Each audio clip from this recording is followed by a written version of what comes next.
はい。では、実際に買ってきたやつを、出品作業してみようと思います。で、これはドンキで買ってきたやつで、ドンキの場合は値札と、あと防犯のシールのやつの2つですね、剥がすのは。で、あと汚れてれば、ちょっときれいにしてやって、で、この、これ、ドンキのこの防犯用のシールなんですけど、これが結構くせ者で、結構ノリが強いです。えっと、ドライヤーで温めてやると結構簡単に取れます。とりあえずまず温めてみます。で、ある程度温めたら、と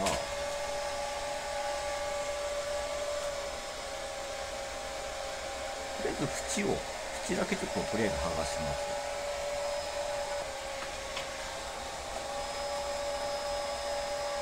じゃあそこから、熱を当てていけばいいんですけど、この時に、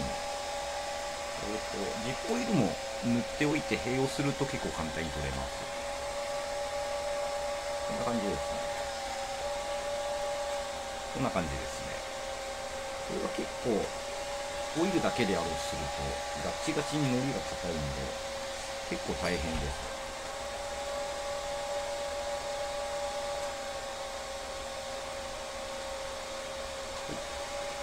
こういう感じで、ドライヤーを使ってやれば結構綺麗に取れます。で、あとは基本的に新品なんで、パッケージに傷みがある場合だけですね、なんか書くのは。あとは特別、個別に商品の状態とか書く必要はないんで、その辺は新品は楽です。というわけで、まあ、えジップオイルでとりあえずシール柔らかくしてやって、で、全部剥がしていきます。値札剥がしも、全て終わったので、これから出品登録していきます。はい。では、実際にパソコンの画面で、出品登録の流れを説明していきます。細かい使い方この画面の使い方なんかは、また実際に始めるときに、使ってみたらいいと思うし、説明もしていきますんで、とりあえず流れだけちょっと見てみてください。この商品登録するってところで、バーコードの数字入れてやれば商品出てきます。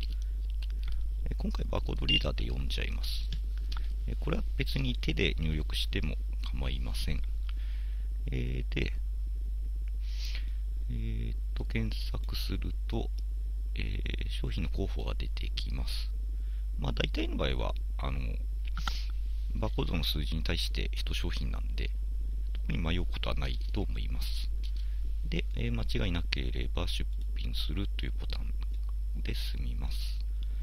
で、一応必要項目、今、これからちょっと入れていきます。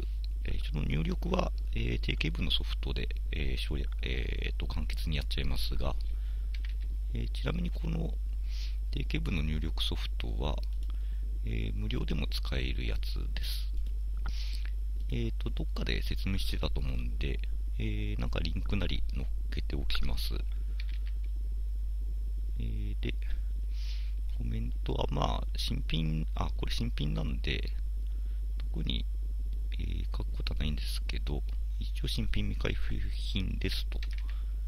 で、あとは、定型文とかですね、どんな感じで、発送されますとか、そんな感じです。で、販売価格なんですけども、FBA なんでちょっと、実際には高く入れたいんですが、もし完全に最安を取るんであれば、この最低価格に一致ってボタンを押してやれば、数字入力しなくても自動で入ります。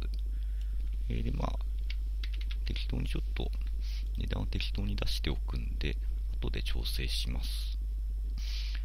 で、基本的にこれだけです。入力しなきゃいけないのは。で、あとはこの辺はオプションで、オプション使う人はオプションを設定するっていう感じですね。で、これで保存します。で、これで、商品登録された形になります。こんな感じで、さっき、商品登録したもの、さっき値札を剥がしたものを商品登録していきます。商品の登録が反映されましたんで、ここから、どの商品を何個 Amazon の倉庫に送りますっていう、そういった登録をやっていきます。です。先ほど出品したものを、まず選びます。で、これを補充するということで、これは続けますとやるだけですね。で、続ける。もうこの先は基本的にも続けるで進んでいく感じですね。で、あとは数を入れるっていう、ちょっと今回は数がそれぞれだったんで、それぞれ入れていきます。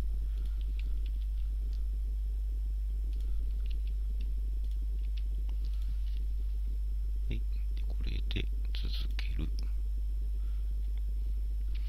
で、これは、FBA の場合、シール貼らなきゃいけないというのは説明してますね。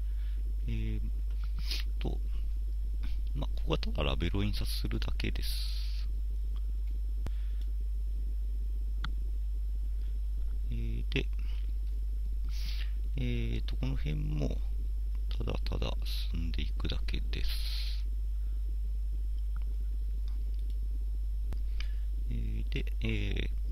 で、今何を何個送りますっていうのを入れたところで、この後これから、納品作業、納品作業っていうのはAmazon の倉庫に送るっていう作業ですね。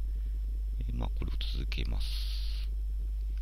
で、ここで選ぶのが、やっと出てきますね。どの業者で送るかというのを選ぶだけです。今回ヤマトで送るんでヤマトを選びました。で、今度は箱に、送り所と別に、1枚、貼ってやらなきゃいけないんで、それを印刷するという感じです。これも印刷するだけなんで、ちょっと省略しますが、前の説明でもあったやつですね、これは。で、これで、納品が完了です。あとはお問い合わせ番号を入れるなりですね。これだけです、基本的には。